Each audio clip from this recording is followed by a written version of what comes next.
Good evening. This is a regular City Commission meeting for the City of Largo. Today is Tuesday, September 5th, 2023. I'd like to call this meeting to order and ask that if you have a cell phone, please turn it to silent or off so that we don't have any interruptions. We're going to start the meeting with an invocation, and then if you could please remain standing for the Pledge of Allegiance. Dear Lord, we thank you for the opportunity to come together this day. We ask for your hand of blessing on this meeting. We ask that you would guide and direct our meetings that is full of wisdom, productivity, and respect for one another. Thank you for helping us to accomplish our work and our goals this day. Amen. Amen. I pledge allegiance to the flag of the United States of America and to the republic for which it stands, one nation, under God, indivisible, with liberty and justice for all. Thank you. Please be seated. The first item on our agenda this evening is a ceremonial item. We're going to learn a little bit about Welcoming Week. Whereas our community's success depends on making sure that all residents feel welcome here. Today, new residents are a vital part of our community, bringing fresh perspectives and new ideas, starting businesses, and contributing to the vibrant diversity that we all value. And whereas this week we honor the spirit of unity that is bringing neighbors together across the United States, and whereas during Welcoming Week, we invite all residents to join this movement of communities nationwide by renewing our commitment to our core American values and by taking action in the spirit of welcoming, and whereas by working together, we can achieve greater prosperity and make our community the kind of place where diverse people from around the world feel valued and want to put down roots, and whereas regardless of where we are born or what we look like, we are residents of the City of Largo, united in our efforts to build a stronger community by recognizing the contributions that we all make to create a vibrant culture and a growing economy. We make our community more prosperous and more inclusive to all who call it home. And whereas, let us come together to build communities where every resident has the opportunity to contribute at their best.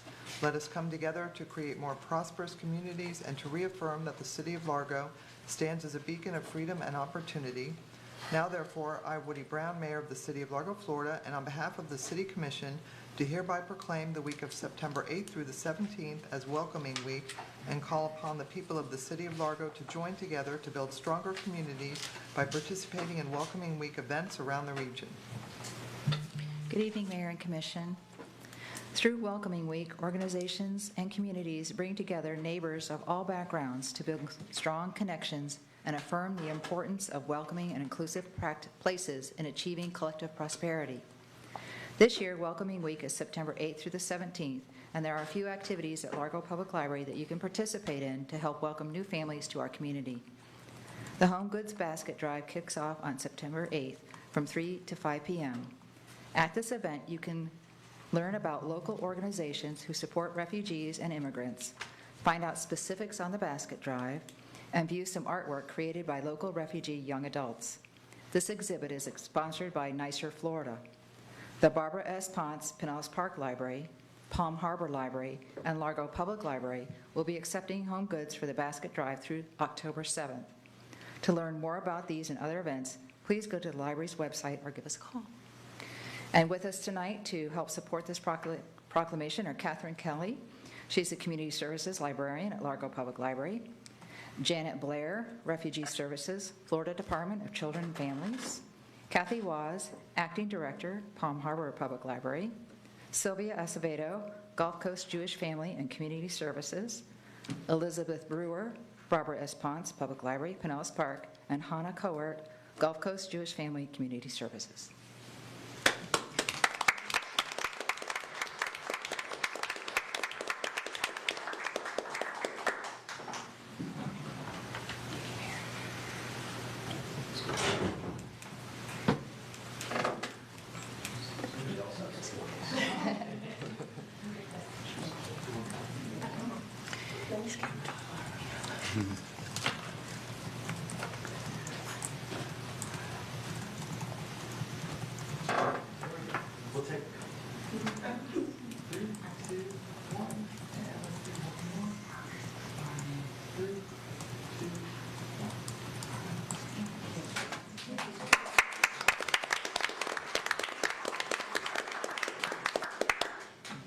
Jerry, could we get photos from the events and maybe share them on social media for, thank you so much.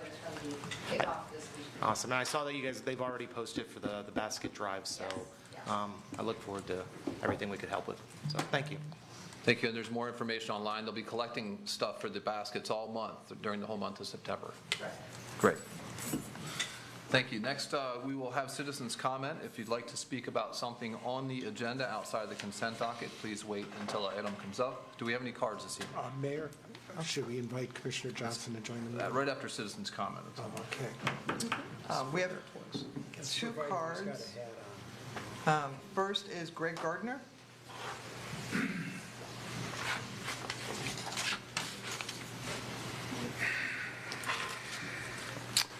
My name is Greg Gardner, live on Adrian Avenue. Part 2, narcotics. In the past 14 months, I presented at the commission public meetings right here about public corruption, right here in front of me. And so here's what Largo officials have done during this time to get me to shut up. First, you had Robert Clute write a damn report based on lies and fabrication. You put out a bolo on me, tracked my phone, intercepted my text communications. Number 2, you leaned my house with a daily fine while I was in full compliance with Code and Building Department. This is intentional vilification. Sobel, Hatton, Reed, Schofield were all the antagonists. You gave me 2 $500 fines for helping Rob Hallgren, an elderly man, fix up his house while he was half dead from COVID. The sheriffs got into the game, delivered another victory. The rest of Andrea Wagner, Cindy Stoner, Pete Jensen, Tracy Schofield were the antagonists. Then I visited you, Woody Brown, in February at Kim's Restaurant. Coffee and breakfast with Mayor. Yes. I brought in 8 pages and showed you confidential information, classified information on a local drug gang and what happened in 2019. Okay? Because I needed to gauge your reaction, and I got it. Okay? Then I needed to wait 7 months to see what you would do. Okay? Instead of doing the right thing, you continued to persecute me. You had your attorney file an injunction against me to get me to shut up. Then your city attorney, Widener, filed a motion to order my attorney to disclose confidential records. This is a direct violation of Florida bar rules. Okay? Judge Ransberger decides to join in on your corruption. Motion passes. Nobody does this in the legal committee. Nobody. Okay? You're the first. Congratulations. Here's the doozy. You don't like me coming into commission meetings talking about your malfeasance. So, here's what happened.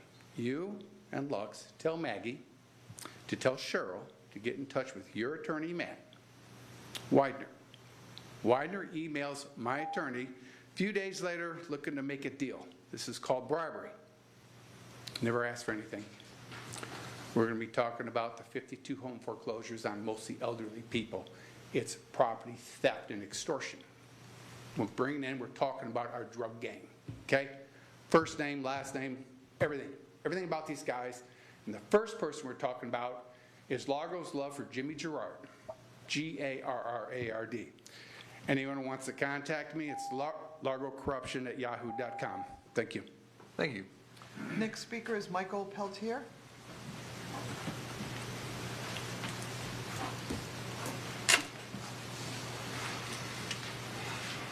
I would like to retract my request for time at this time. Thank you. Oh, Thank you. that's all the cards. All right, at this point, as you can probably see, Commissioner Johnson is joining us virtually. He's got to travel for work, and I'd like to entertain a motion to allow him to participate virtually. So moved.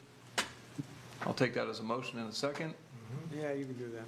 All right, all in favor say aye. Aye. Any opposed? Motion passes 6-0. Welcome, Commissioner Johnson. Next is approval of tonight's agenda. I'd like to pull 6, move approval. Second. All in favor say aye. Aye. Any opposed? Motion passes 7-0. Next is approval from the minutes of the regular meeting of August 15th, 2023. Move approval. Second. All in favor, say aye. Aye. Any opposed? Motion passes 7-0. Before we move on to the consent docket, I'd like to mention that we have a relatively new Assistant City Attorney with us, Ms. Parson. So welcome. It's the first time up here on the dais. Thank you for having me. Yes. So in case anybody out there was wondering who's over here. So could I hear the consent docket, please?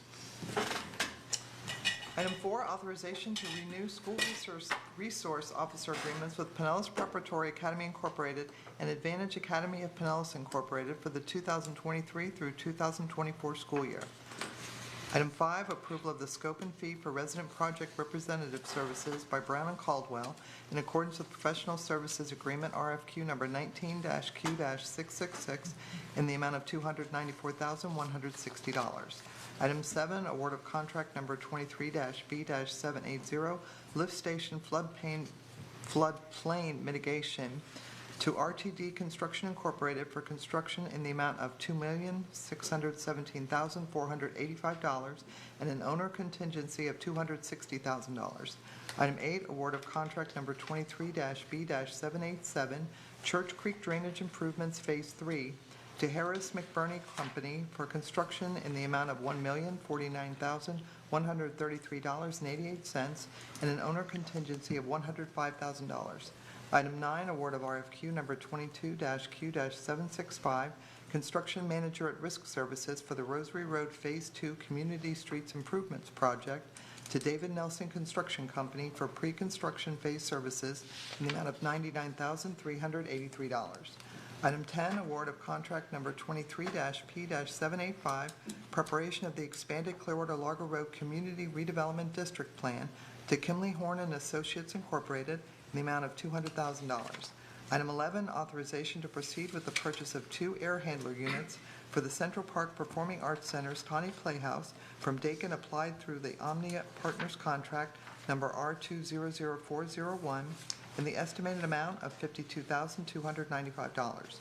Item 12, authorization to purchase the services of Real Construction Resources Incorporated to complete several projects in an estimated amount of $64,000. Item 13, approval of the scope and fee for the task order number 4 bridge and other structure evaluation with Stantec Consulting Services Incorporated in accordance with Professional Services Agreement RFQ number 19-Q-666 in the amount of $93,395. Item 14, resolution number 2377, waiving certain permits and fees in response to damage from Hurricane Idalia.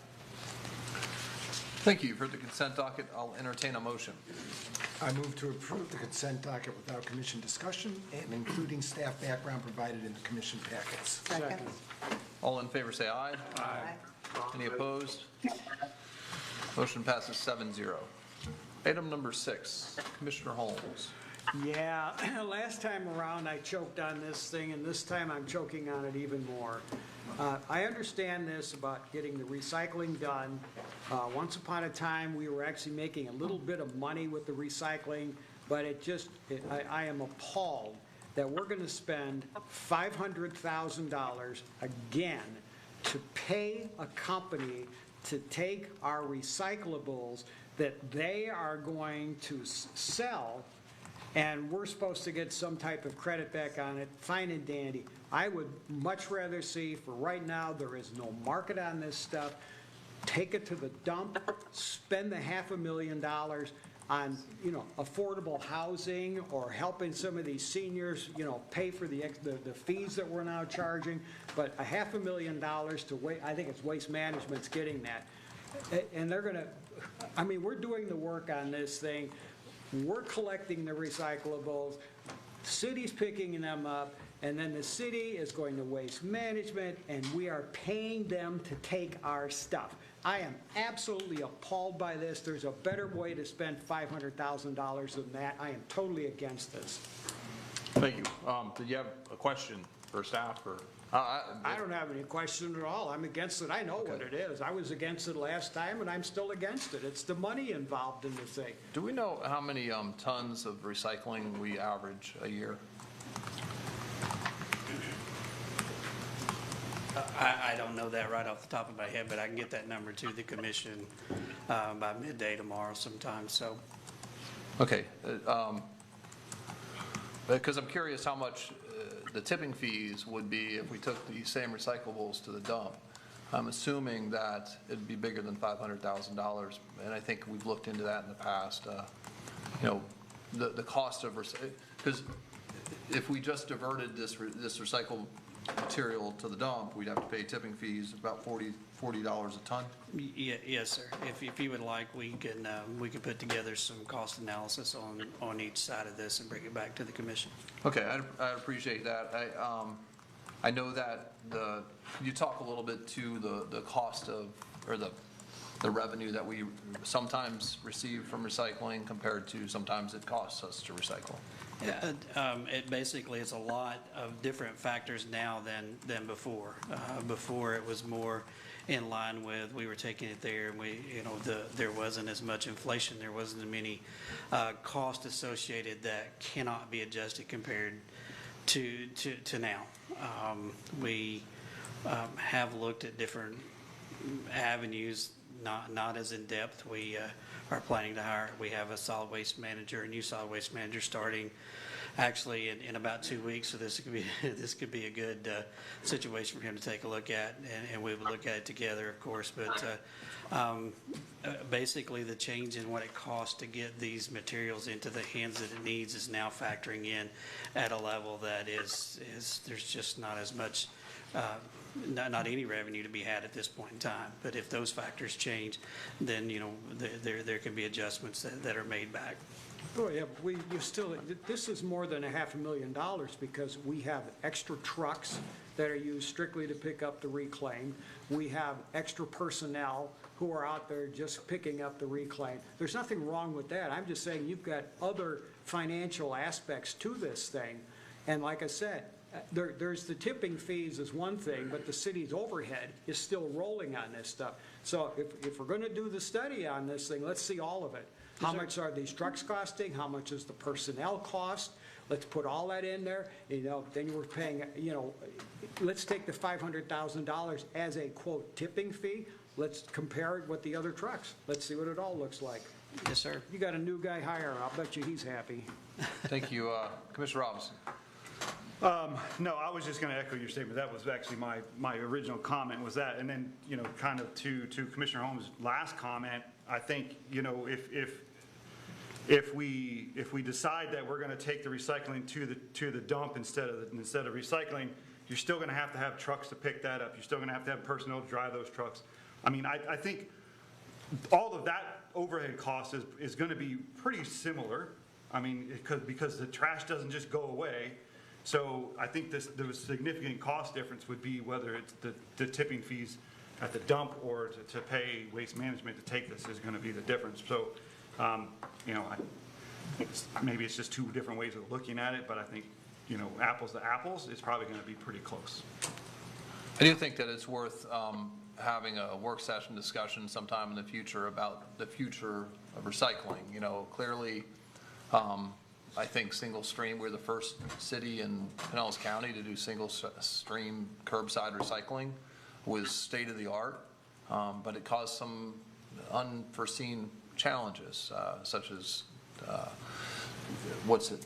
contaminated cycle streams, yes, and the cost of that, and the cost of a pizza box in your thing that shouldn't be in there. So all those things were things that we really didn't anticipate, and maybe the future of recycling looks different than single stream curbside recycling, and not being afraid to change the way that we're doing something. There's some parts of that recycling stream that are very, very valuable. Cardboard, for example. A lot of homes are putting cardboard in that can, or that the green can, and so there's a lot of cost to get that back out into just cardboard. So maybe moving, I don't know what the future looks like, but I think that if it continues the way it is now, we're going to continue to have challenges. So maybe it looks more like regional collection centers where people drop off those valuables, and I don't know what it looks like, but I think we might need to consider alternatives moving forward, because I understand your point. Mexico's building houses out of the reclaimed plastic bottles. Right, so keep those So we're separate. not Send them to doing it. Mexico because they like it.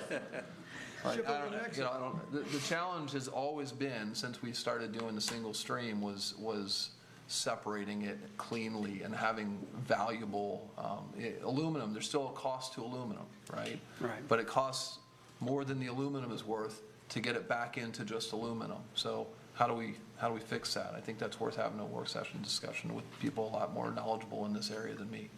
Yes, sir, I agree 100%. We'll make sure that gets scheduled. Cool. Thank you. Any other questions? I'll entertain a motion. I move to approve authorization to approve the second of 2 one-year extensions for a program recyclables processing contract with Waste Management, Inc. of Florida for a 1-year period and the estimated amount of $500,000. Second. I have a motion and a second. All in favor, say aye. Aye. Any opposed? No. Motion passes 6-1. Thank you. Next is item number 15. Okay, good evening. The next 2 items are to move us one step forward to fiscal year 2024. First one is ordinance 2023-54, which is adopting a property tax or millage rate for fiscal year 24. This is, of course, not our first discussion on the topic. We began this with the city manager's proposed budget of 5.49 mils. Hold on, we have a PowerPoint that's not coming up.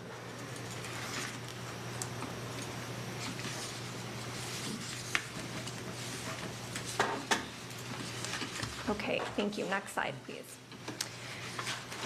So just to next slide. There we go. All right. So the city manager's proposed budget was released on July 1st with a millage rate of 5.49 mils, which is a slight reduction in the current rate of 5.52 mils. In July, we had several things going on. We had the annual budget work session, which was joint with the Finance Advisory Board. And then shortly thereafter, they reviewed the budget and developed their recommendations on funding priorities as well as the millage rate, where they promoted the 5.49 rate proposal. The commission then adopted a maximum millage rate for purposes of adopting the budget at the current rate of 5.52 mils. So any rate adopted tonight cannot be higher than the 5.52 mils. The trim notices were mailed by the Pinellas County Property Appraiser's Office on August 21st, advertising the rate of 5.52 mils. The City Commission has received some limited feedback from residents and businesses since that time, both in favor of and against any property tax rate changes. Later in the presentation, I will go over our public engagement process on the tax rate, but we did just receive some limited emails to the City Commission. So now we're here tonight to establish the property tax rate. The rate that you adopt tonight, we cannot do anything higher, only a rate lower than the rate you established this evening. Next slide, please. Okay, I want to quick go over some drivers that support our property tax revenue. So the revenue is a product of the property values and the rate we adopt here tonight, multiplied by $1,000 of taxable value in the city. Our citywide value increases were 11.58% citywide and then 7.4% in the Community Redevelopment Agency. As a reminder, increases for homesteaded properties are capped at 3% property value increases, and commercial property value increases are capped at 10%. So those caps will not apply when the property sells and it is reevaluated by the property appraiser's office. Next slide. So we've seen this chart before. This is an update on the impact of the various millage rate options on the general fund balance with all of the reconciliation changes that are included in the tentative budget that we will review in the next item. At the 5.49, which is the proposed budget millage rate, we would advertise that as a 9.39% tax increase, taking that credit for new construction and annexation. This will bring us just shy of our fund balance target. And the 5.52 rate, or the current rate in fiscal year 23, would be advertised at a 9.99% tax increase, which would bring us slightly closer to the 20% target in our 5-year window. Next slide, please.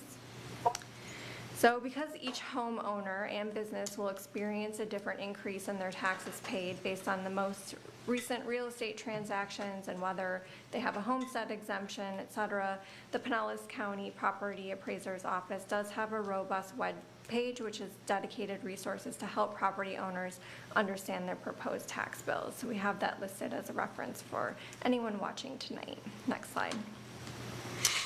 Looking at some specific examples that are also included in your packet tonight, we have in orange a long-time homesteaded property with a value cap growth at 3%. The impact on this property is an additional $23 per year, and this is looking at the 5.49 millage rate. Looking on the right-hand side of the screen at the green table, that is representing a property that has sold within the last 2 years. You can see in 2023, the homeowners saw a large jump with their value reset, so they paid an additional $529 when their value reset. And now with the homesteaded cap, they saw the 3% property growth, and they would only see a $36 per year increase in their Largo taxes at the 5.49 millage rate. Next slide. So here is also an example of some commercial properties, one that has one that has been, I don't think this is right. Can you go to the next slide, please? Oh, sorry, go back. Thank you. So some non-homesteaded property impacts for commercials. You can see the smaller, lower valued property is going to see a $103 increase, and then with the larger property, this is actually the hotel on the corner here on West Bay Drive, they're going to see a $2,600 and change increase based on the different property values that they see increasing. And again, both of those properties are capped at a 10% property value increase. Next slide. Okay, so we do have each year a property tax rate survey that we send out to our community members.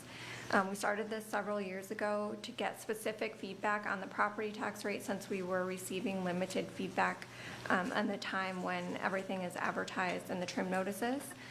In this survey, we asked respondents to indicate whether they would like to see a higher millage rate, a lower rate, or keep the rate the same. This year's results are aligned with previous year's outcomes where it's nearly a 50% split between keeping the rate the same or increasing it and preferring a lower rate. So that is a similar thing that we've seen. We do have fairly decent distribution between the various area codes in or zip codes in our community as well. Next slide.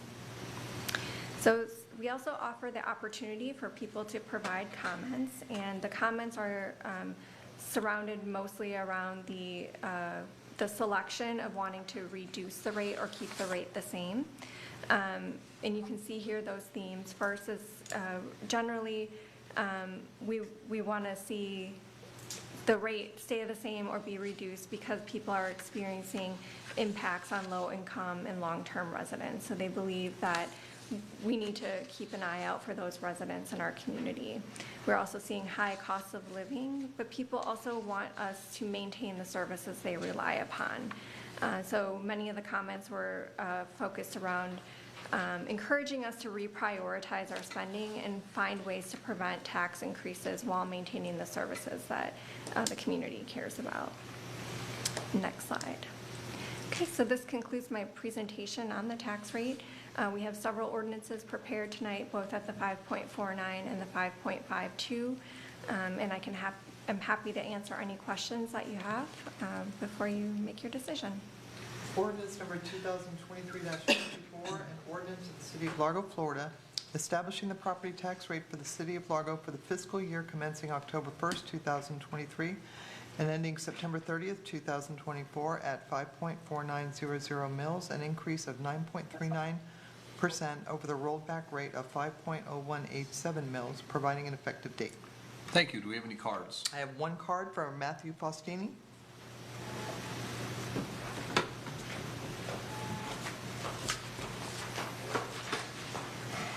Good evening, everybody. I'd like to speak tonight actually in support of keeping the millage rate the same at the 5.52 as last year. Florida has has the highest inflation rate in the nation, double the national average. Our region has the second highest inflation rate in the nation, only behind Miami. We know the main drivers of this inflation: housing and insurance. So first, what I'd like to say is cutting the millage rate is an inherently inflationary action, especially in Florida, where the rollback rates benefits are heavily tilted towards wealthier new homeowners and businesses. Since COVID, we've seen a large influx of people from more affluent parts of the country move here. I don't begrudge these people. I welcome them here. A vibrant community needs new people that regenerate that community, which benefits us all. But that movement has had negative impacts as well. This rise in home values over the past few years drove up home equity values for almost every homeowner in this city, allowing homeowners to use that equity to buy second and third homes, which they are now using as short-term rentals, only exacerbating the housing crisis. It's a fact that new homeowners, new construction, businesses bear the burden of any property tax in this state. For better or worse, that is the system the voters of this state decided on. It was their will in 1992, and it was their will in 2008 via constitutional amendments to do the system the way we do it. Some will tell you that a 5.52 mil is somehow a tax increase. I don't believe it is. I wish I could tell the IRS when I made more money last year that they can't put me in a higher tax bracket because they weren't expecting that money. I don't see the state rolling back the sales tax rate or decreasing the unfunded mandates they're passing down to you with the extra money they're getting from tourism. So, and I also, lastly, I just wanted to talk about the real impacts here. So for my personal household, the difference between 549 and 552 is a $2.85. If every taxing authority adopted the millage rate in our trim notice, it would be just $3.89 extra. This budget holds spending to less than a 1% increase. We need to keep our reserves above 15% and make sure we fund our pension and other obligations. Thank you. Thank you. That was the only card. Thank you. Any questions? I move to approve ordinance number 2023-54, establishing a tax rate for fiscal year 2024 at the rate of 5.52 mils, and scheduled second public hearing and adoption on September 18th, 2023 at 6 o'clock p.m. You have to amend. You have to do the amendment first. You do, because the existing ordinance is at 5.49. All right. Yes. I move to amend ordinance number 2023-54, establishing a tax rate for fiscal year 2024 at the rate of 5.52 mils. Second. I have a motion and a second. Any further discussion? Oh, can I also add, the clerk needs to read the ordinance title with the correct information out loud for the public before we can take a vote on that. What is the percentage for the 5.52? I think I sent it to you. 9.99. 9.99. Thank you. Ordinance number 2023-54, an ordinance of the City of Largo, Florida, establishing the property tax rate for the City of Largo for the fiscal year commencing October 1st, 2023, and ending September 30th, 2024, at 5.5200 mils, an increase of 9.99% over the rollback rate of 5.0187 mils, providing an effective date. Thank you. Any further discussion? Could you pull the board, please? Is this a 5 out of 7 or 4 out of 7? It's a 5 out of 7. 5 out of 7? Yes. Commissioner Smith? Yes. Commissioner Holmes? No. Commissioner Gerard? Yes. Mayor Brown? No. Commissioner Robinson? Yes.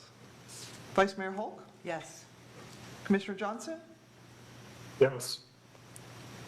That was a yes. Yeah, it was yes. Motion carries 5-2. Thank you. Next is item number, that was for the amendment, so then we have to to have a motion as amended, or no? So I move to, We've already amended it. We amended it, so I'll move to approve ordinance number 2023-54, establishing a tax rate for FY 2024 at the rate of 5.5200 mils and schedule the second public hearing and adoption on September 18th, 2023 at 6 p.m. Second. That was a lot.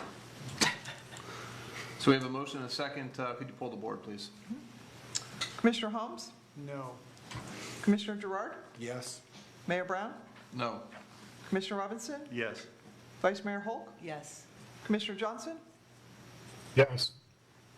Commissioner Smith? Yes. Motion carries 5-2. Thank you. Item number 16. Okay, can I have the slideshow back up, please?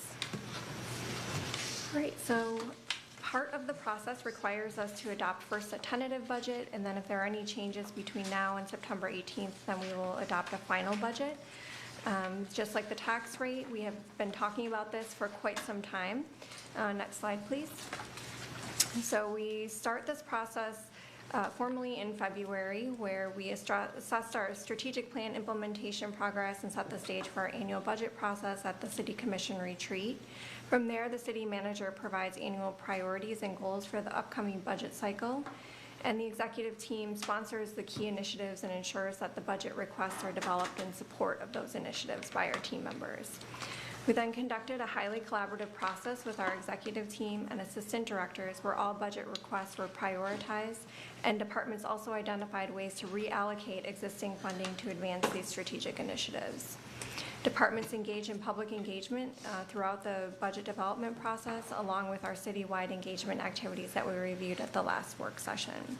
This all leads up to the budget being released on July 1st. Bless you. Next slide, please.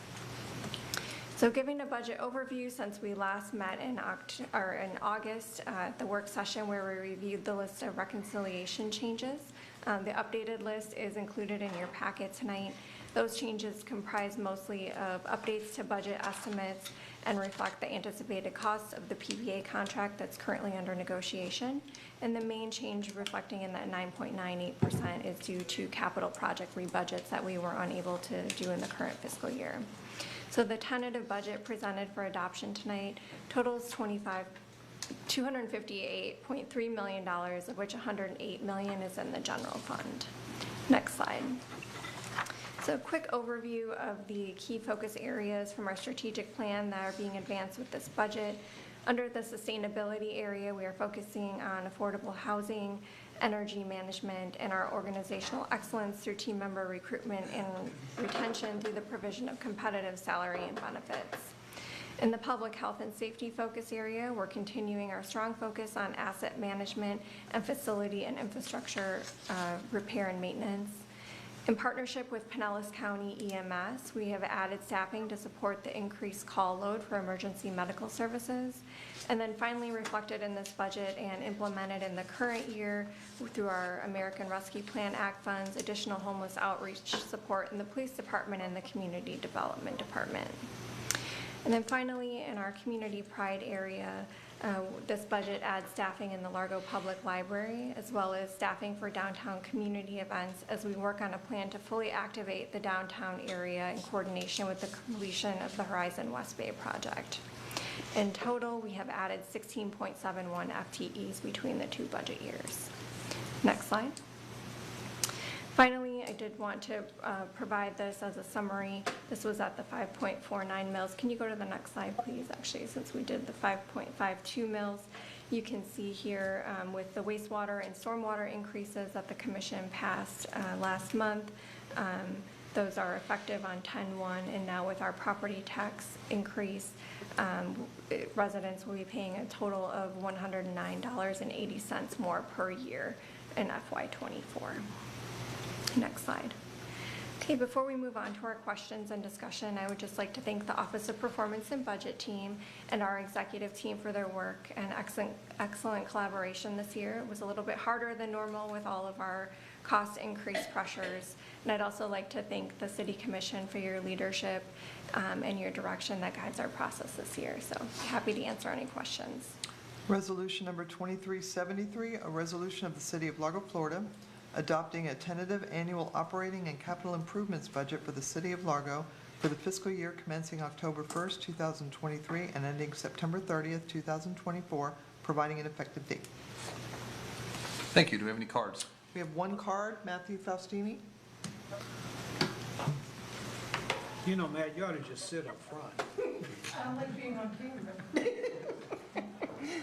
Actually, this will be all good news. I did take the time, I'm an old millennial, so I have to print and read the actual budget and go through it, and I want to give a massive props to our city and our city staff for an amazing document. And I just wanted to go over some great things that I discovered, because I haven't actually looked through a full budget since, I think it was 2010, when I was trying to save the outreach program and go line by line. I remember even arguing at one point for not paying for new cameras to try to save it in this commission chamber.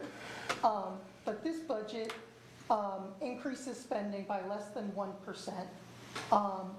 And what really struck out to me is looking at the trends. So in 2018, our millage rate was 5.7413. It is not that today. Meanwhile, if you look over the last 10 years, overall inflation in the U.S. has been 32.9%. Our general fund has only increased by 32.76%. That is 0.14 below inflation. I don't think you'll find many public government organizations that are increasing their rate of spending lower than inflation. We have a lot to be proud of in this city. We have a lot to be proud of the way we manage our money. And I just want to thank you all for the hard work you're doing. Thank you. Any questions or comments? Mayor, the resolution that we'll be voting on has a tax rate of 5.4900 mils. Does that need to be amended? We have a different version that the mayor can sign, just we need to say 5.52 in the resolution. Yeah. Okay. It's okay. So just change the number. Yeah, we have another version with Right. 5.52. Go ahead, make the motion. Well, I move to approve resolution number 2373.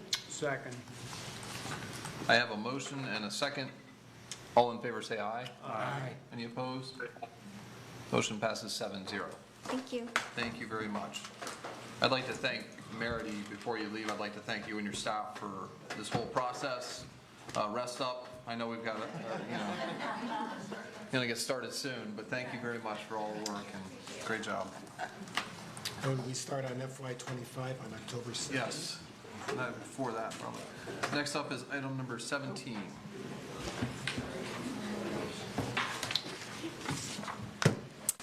Must have been something we said. Hey, good evening, City Commission. We have a presentation. I'm going to see if it pops up in a second.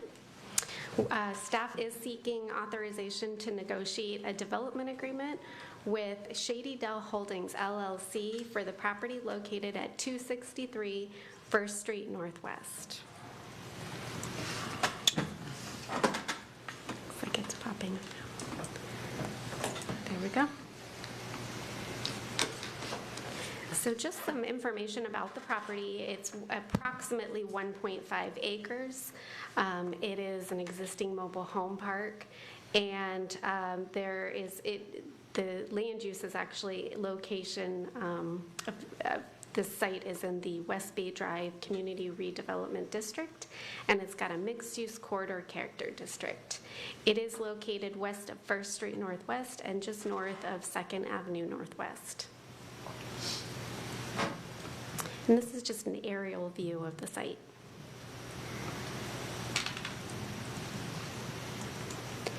And this is with the mixed-use corridor land use applied character district.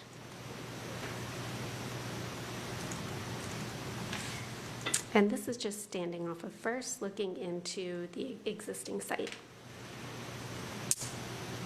So just some more background.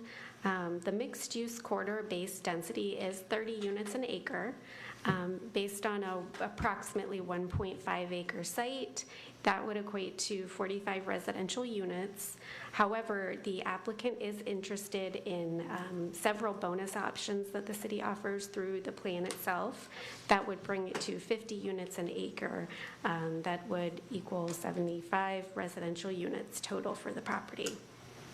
Optional design standards, which haven't been negotiated yet, the affordable units requirement and the mobile home transition plan are all incentives that the developer is looking to take advantage of.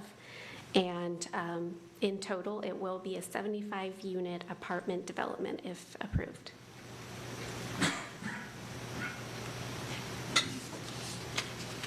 So I'll touch real quick on, since this is a mobile home park, has been operating as such, just wanted to clarify that the developer was required to go through our code-required change of use procedure for a mobile home park, which includes doing an evaluation of who lives in the park, how many are considered mobile homeowners under statutory requirements, and providing a relocation plan for those that own their mobile home units. Additionally, the developer, as part of that, is required to deposit funds into a supplemental rent assistance fund for which those mobile homeowners could apply. There were 4 units that were considered owner-occupied that provided title to the properties. The remainder are renters, and the housing division is working with all of the individuals to try and help get them relocated in one way or another. But the developer has fulfilled those requirements for both the plan and the deposit into the supplemental rent assistance fund. Great, thank you.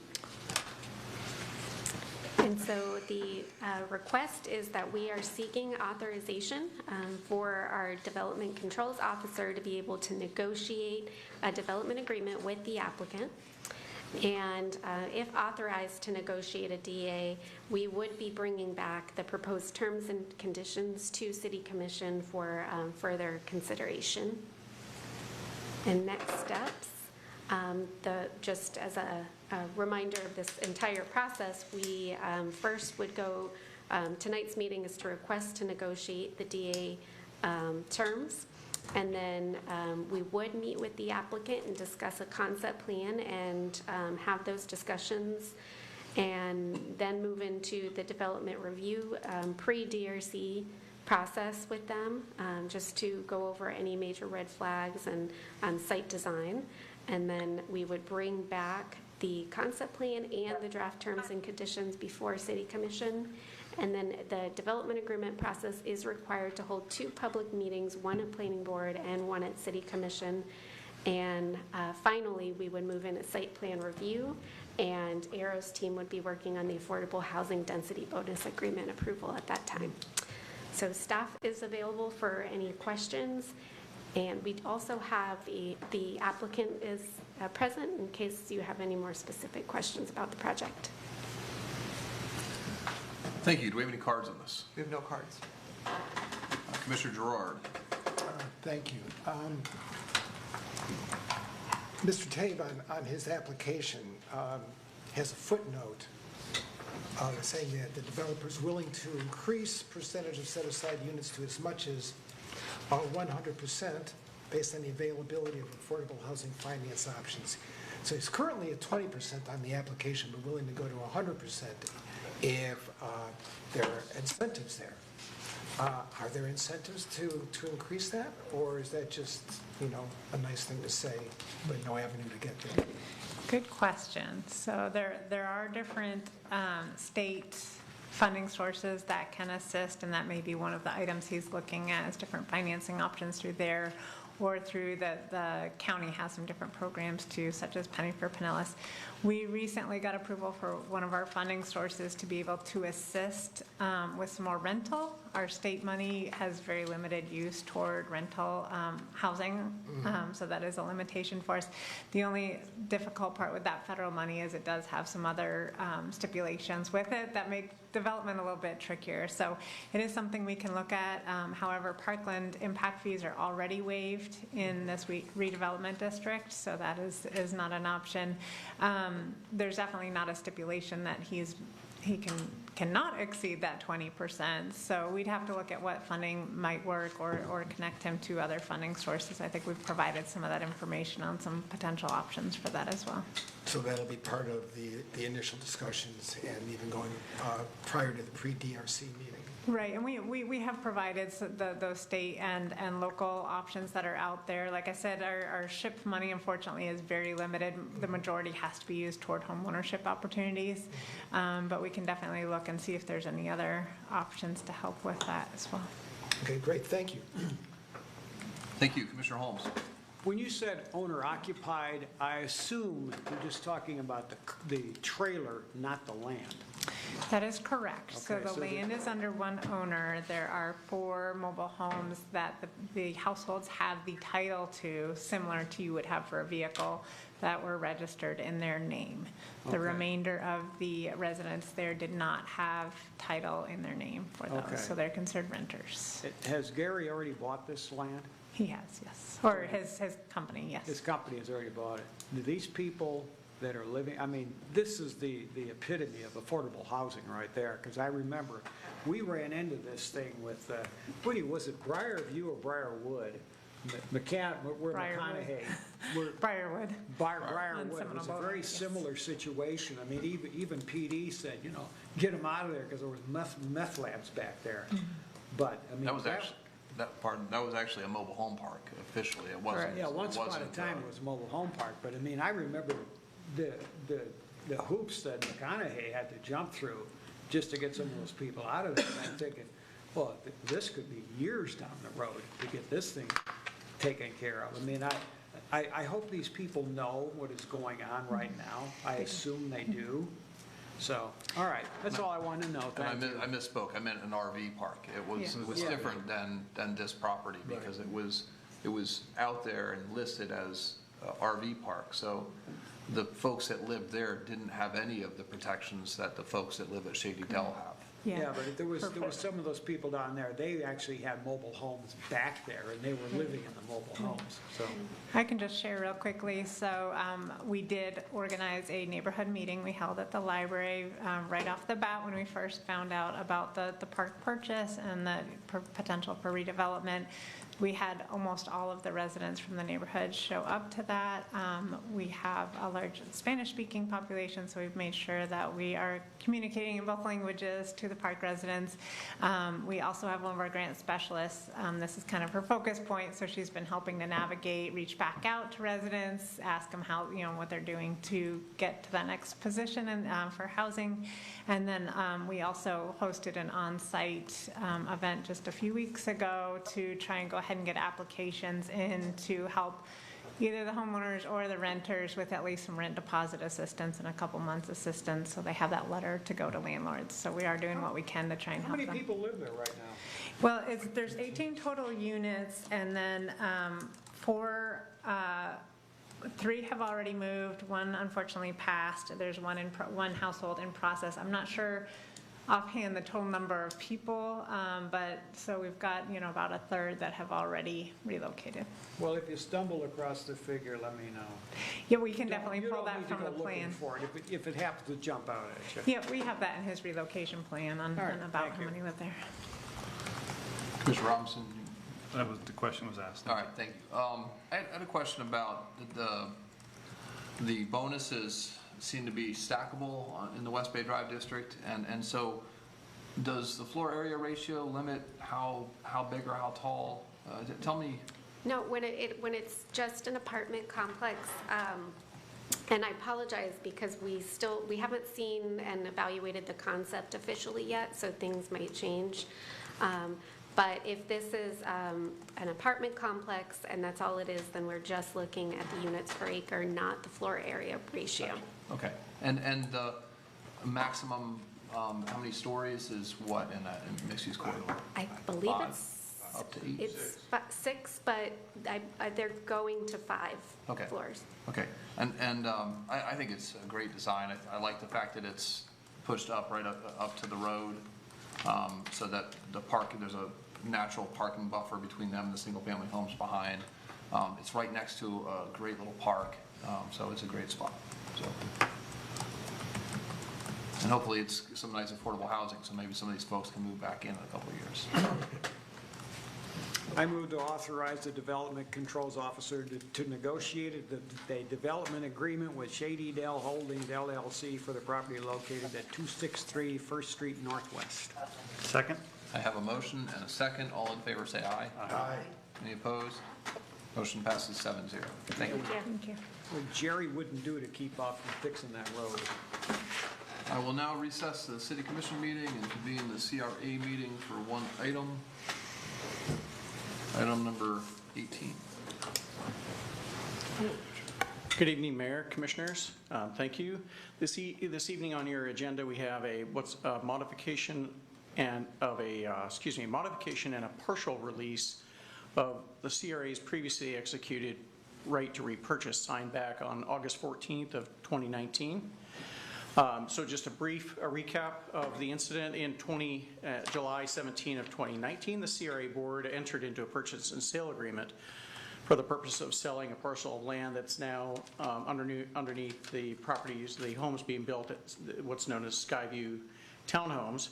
At that time, with Flagship Holding LLC, for the purpose, the parcel located there at the southwest corner of West Bay Drive and 6th Street Southwest.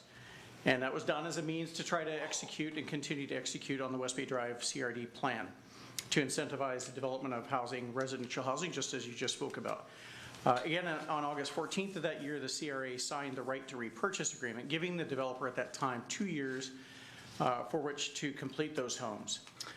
Your right to repurchase at that time stipulated that should the developer not complete those homes on the parcel that is encumbered by this agreement, that the city at your election and discretion has the ability to repurchase the property back from the developer.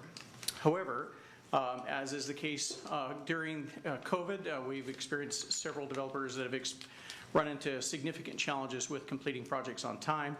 Flagship Holding LLC is not indifferent from that. So they experienced several time delays during this period of time and making the timeline that at that time seemed plausible implausible. So in March of this year, the developer approached the CRA staff with a request to extend the termination date and a request for a partial release of what would be that repurchase agreement, so that it would allow the seller to sell individual homes that are in zero lot line townhome structure as those came to completion and were ready for sale. So after review, it is staff's opinion that the developer has made significant progress towards meeting the intent of the purchase and sale agreements, and it is in the CRA's best interest to execute an extension and what I would call a sequential partial release. At the request of CRA staff, City Legal has produced an extension and a partial release that you have in front of you that is acceptable to all parties, including an extension of the deadline for completion to June 5th, 2025. So I just want to make sure I point that out. With this action, the CRA board will be authorizing the signing of 6 partial release forms that the CRA staff will relinquish to as the developer receives his certificate of occupancy and as part of the transfer of ownership of these new single-family individual townhome units.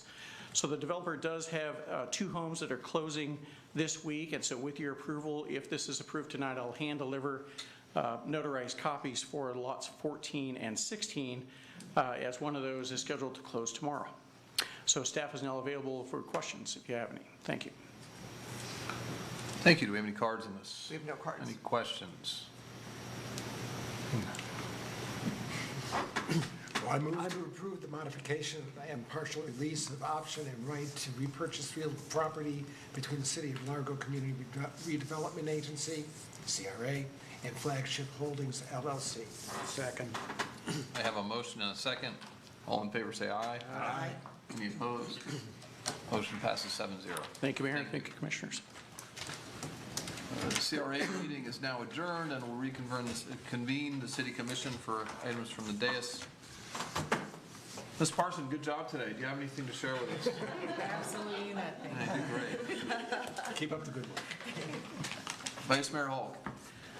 Yes, I just wanted to extend again to Meredith and her team and all those involved on working on this budget. They do such a fantastic job every year, answer our every little question and whim, no matter how short notice, but they always come through for us. And also, too, that I was privileged to be on the liaison on the Financial Advisory Board, and what a fantastic job they did as well this year. And no rushes to judgment, and really discussed and talked about the budget and where it would benefit and not be beneficial to the citizens of Largo. So thank you again for all your hard work there.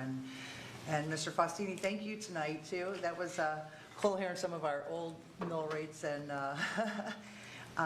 thank you for your research. And I think that's all I have tonight. Thank you. Thank you. I lost my list.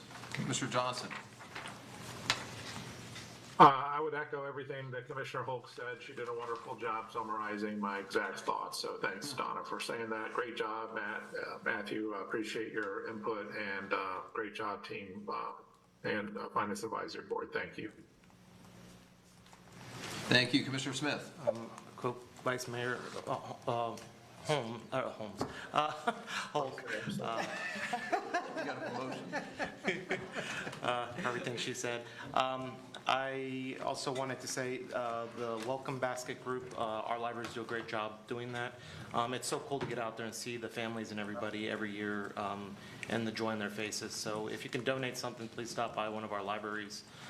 And they also, I believe, online can take cash donations and debit cards. So help them out where you can. Like the mayor said, it's online, so look it up or visit our local library, give them a call.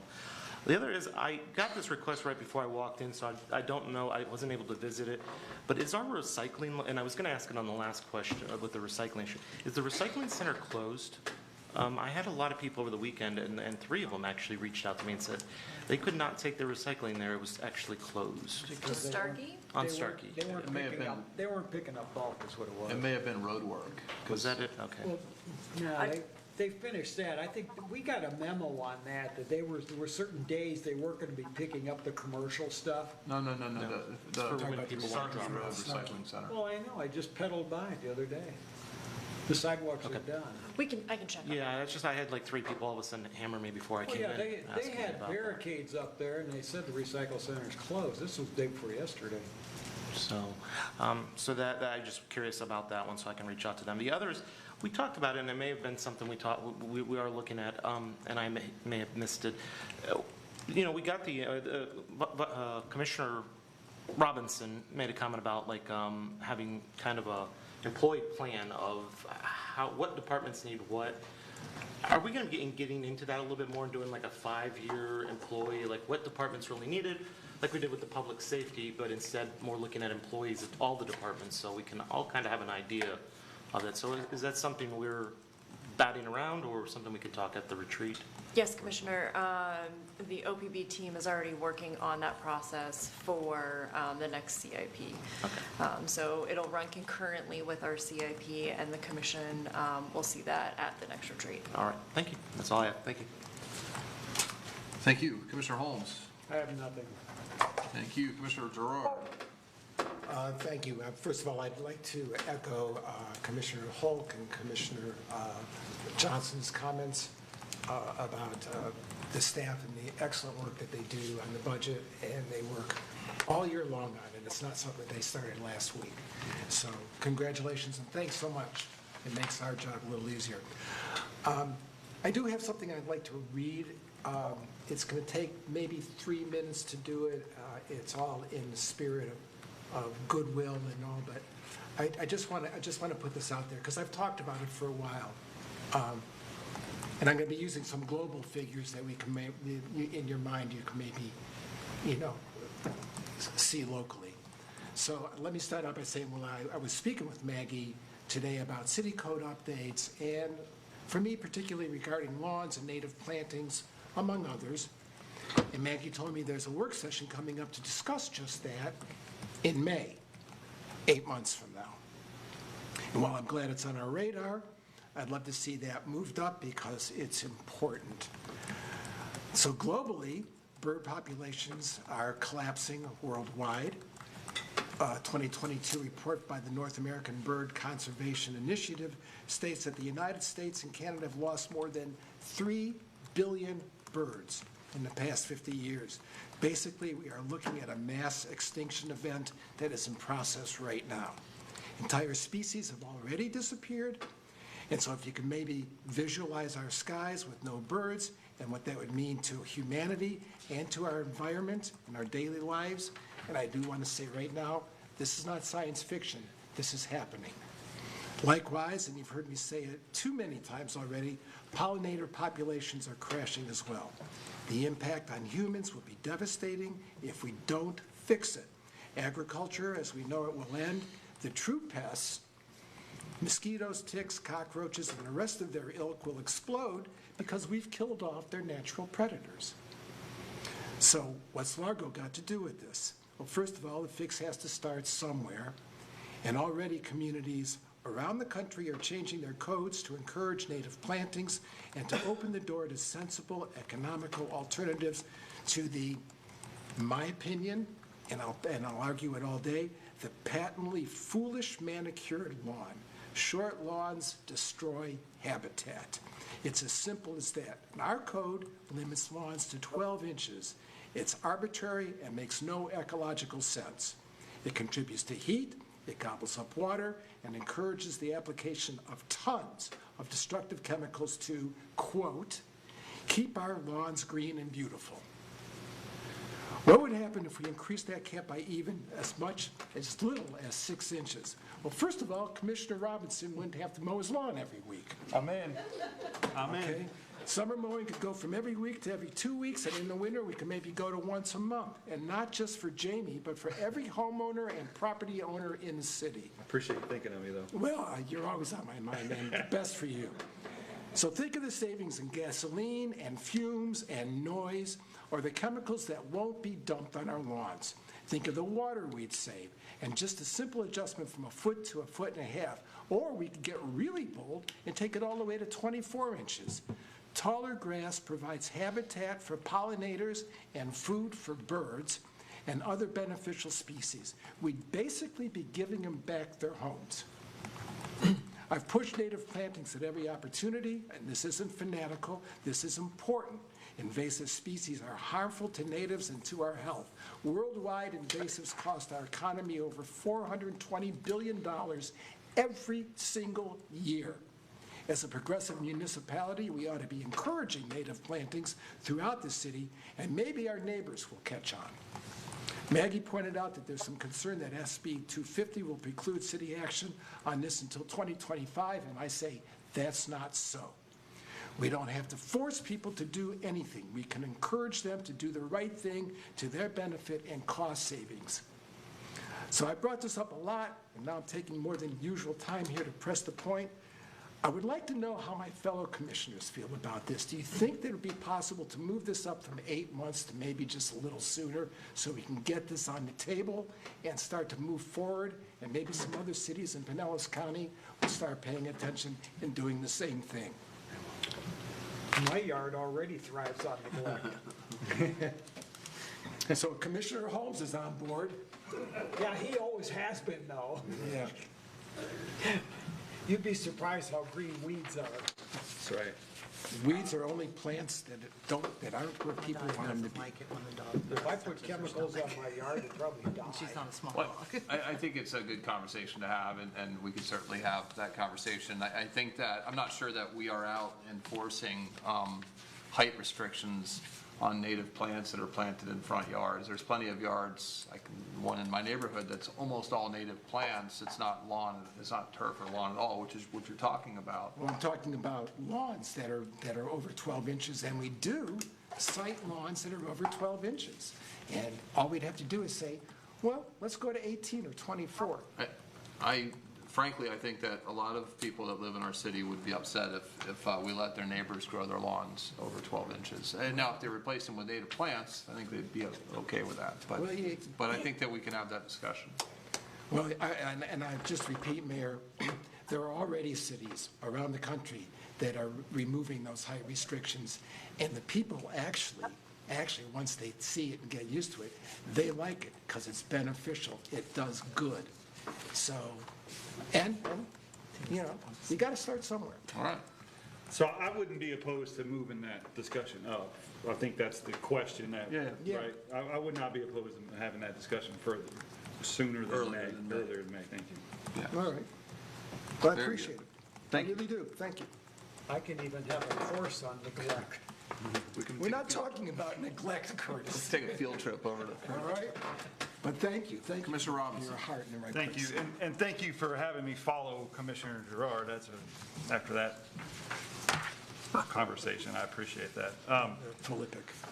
I don't have anything to add. There was already quite a bit of thanks given to all the staff for all the hard work they did on the budget this year. I echo all those statements, and I just wanted to make the one statement. I know, there was very little discussion by this board as far as the approval of the millage and the budget tonight. We have talked about those things, and we say this every year, but we have talked about those things multiple times over the last few months and had a lot of discussion and tried to get as much public input as we could so we could make this decision a lot easier today. So I just want to make sure that anybody who's watching or anybody who was questioning why we didn't have a lot of discussion today about it is because we've been having discussion about it for the last several months. So that's all I have tonight. And thank you. I'm looking forward to not mowing my grass. Thanks. Thank you. Look out for you, Jane. It's not approved yet. I want to echo all the comments. Just hopeful, Echo all the comments have been said and echoed a couple times already. Thanks for the stats, Mr. Faustini. I read this morning during my coffee chat some of our neighbors' millage rates. And so if you look around, Clearwater's higher than us, St. Petersburg's higher than us significantly, Pinellas Park's higher, Bel Air's higher, and most of those, Pinellas Park might be an exception, but most of those have areas that have very high property values. And so I think to the points that were said earlier, we're doing a pretty darn good job, and we're focused on, I think, the right things here in Largo. I wanted to mention, because we were talking about the program at the library, Welcoming Week, so please look online and help them fill those baskets so they can get them to great families that are moving newly to this area. But a couple weeks ago, Commissioner Smith and I were able to go to the Career Online High School graduation. That is a partnership between St. Petersburg's program, or library, Safety Harbor, and the city of Largo all host the Career Online High School. We had 12 kids, 12 youth. They were youth kids to me. They were probably a little bit older than a traditional high school graduate that graduated from high school, like not a GED, but an actual high school diploma, all online, all done for free, thanks to sponsorships from Lynn Pippinger, the library, the Friends of the Largo Library, the Largo Library Foundation. All these folks sponsor scholarships to help pay for these high school degrees for these folks. It's such a great program, and if, next year, a year from now, I'm sure there'll be another graduation, so it's a really moving event. Go to that if you can. Lastly, a couple weeks ago, a week and a half ago, maybe it was a couple weeks ago, time's been crazy with hurricanes and stuff and vacation or Labor Day, but we approved a new city manager. So I immediately got to work with Kim Nichols, who I hadn't really worked directly with, but she's a rock star in our Human Resources Department. And so we went kind of back and forth to work towards an agreement that I think that we are in an agreement. I've been checking my phone a little bit back and forth because I'm still waiting on the attorneys to chime in and to get a piece of paper back with a signature. But I think we're in a great spot, and both sides are excited about moving forward and happy with the decision that you all will hopefully see on the 19th of this month. So I'm excited to bring it to you. That's all I had. What do you have? I don't have anything. All right. Any action items? Yes. A request by Mayor Brown for information on the number of tons of materials recycled each year and a cost analysis of recycling the materials versus combining them with solid waste. And then also Commissioner Holmes requested the cost of the trucks and the personnel for the recycling program. Well, it's all part of the same subject. Yeah, and then a request by Mayor Brown that a work session discussion on the future of recycling be scheduled. And if you could put the lawn maintenance requirements bumped up on a work session sooner than May, that'd be great. Mayor, can I just jump in for 1 second and thank the staff for the wonderful work they did during the hurricane and coming out and leaving their homes and being on call and staying at the shelters while all this was going on, while everybody else was hunkering down. Our staff was out there doing the work to keep everybody safe, and I think that we ought to, I personally, I'm sure everybody here would like to say thank you and that we appreciate the great work they do. Yeah, our EOC was fully activated. All those folks came in and reported, and we had our employee shelter that was up and running, and everything ran seamlessly, and we were ready if that thing took an early turn. So, great. Thank you. Good point. Meeting is adjourned. Listen,